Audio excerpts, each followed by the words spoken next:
មកចាប់ផ្ដើមរៀបកន្លែងនៅបងប្អូននេះកន្លែងផ្ទះពូក៏ได้នៅមាននឹងក្រែមាននឹងអីមានទ្វារមានអីក្រែយើងដោះចេញរៀបចេញយកទៅដាក់ក្រៅនេះ4អ្នកម៉ែកូនហ្នឹងឯនេះ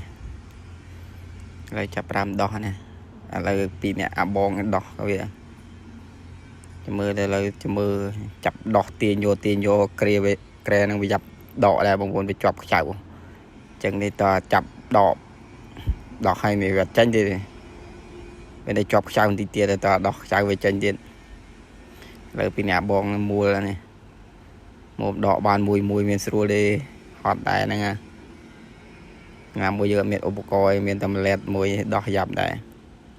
ហើយអាក្បាលនោះក៏ធ្ងន់ណាស់ក្បាលក្រែហ្នឹងចេះយើងមកដបងចេះឥឡូវលើកទៅ2អ្នកឪកូនហ្នឹងឯនេះធ្វើ2អ្នកបងណែនេះយកទៅដាក់ក្រៅរៀបក្រៅវាឲ្យស្អាតហើយចាប់ផ្ដើមលើកអស់ហើយចាប់ផ្ដើមបោះចាប់ផ្ដើមអីឥឡូវចាប់ផ្ដើមដោះអាក្បាលហ្នឹងទៀតអាក្បាលវាធ្ងន់ណាស់ក្បាលហ្នឹងនេះវាយូរទៅក្បាលហើយណាក្រែហ្នឹងហើយបើកូនពៅដើរអត់ប្រយោជន៍នៅទូកសែងទៅបាត់ហើយណាកូនពៅនៅតែកូនបងនេះបងកូនបង2នាក់ហ្នឹងដោះចុះដោះឡើងដោះចុះដោះឡើង2នាក់ឪកូនហ្នឹងនេះជាមួយដកបានហើយនេះលើចាប់5លើកអាក្បាលវាធ្ងន់លើក2នាក់អត់ចង់រួចទេបងប្អូនអាបងវាលើកអត់សូវរួចទេធ្ងន់នោះនេះលើកតេះតាស់ណែលើកអោសផងអីផងតចាំមើលតនេះដល់ម៉ែវាមកជួយនេះលើករួចវាធ្ងន់អាក្បាលហ្នឹងវាធ្ងន់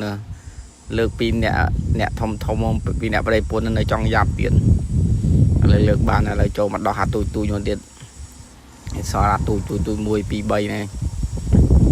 មើលគៀនឥឡូវយកអាទូចនឹងទៅត្រៀបទៀតអស់ហើយចាំមើលនេះដាក់ចូលទៅណា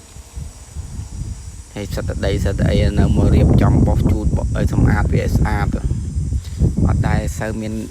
គេនៅគេទុកចោលទៅពេលទៅយើងមកសម្អាតវានេះធ្ងន់ងាទ្វានេះឥឡូវចាប់ដើមបោសសម្អាតនេះសិតដីបោះដីចេញវាសិតហើយចាំជូតតាមក្រោយបងចាប់ដើមបោះមើលដីឡើងហុយធ្លោមពេញទៅហ្នឹងបងប្អូនអើយសិតដីក្រែទុកចោលទៅពេលទៅដីវាកកពេញហ្នឹងឯងដីអូកូនខ្ញុំមកបងចាប់ដើមបោះវាឥ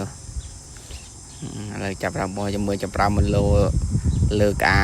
ទ្វារនេះទៀតតែធ្ងន់អាទ្វារនេះមើលបងប្អូនហើយចាប់ដើមបោះឲ្យសម្អាតវាពេញកុំអស់ដីអស់អីបន្តិចទេដល់ពេលទៅជូតទៅវាស្អាតមើលឃើញវាស្អាតបន្តិចឥឡូវបោះតាមគៀនតែម៉ែវាយកបោះតាមគៀនចាំងម្ដងឥឡូវចាប់ដើមបោះចាប់ដើមមេបងប្អូន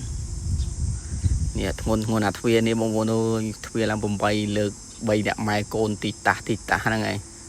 ឥឡូវលើកហើយមកបោសសម្អាតមុខផ្ទះម្ដងយើងបោសឲ្យវាស្អាតតិចទៅព្រោះវាសិតតែសម្រាប់យើងបោសយកមកដាក់ក្រែមអីហ្នឹងអញ្ចឹងឲ្យបោសវាស្អាតតិចសិតតែសម្រាប់សិតតែអី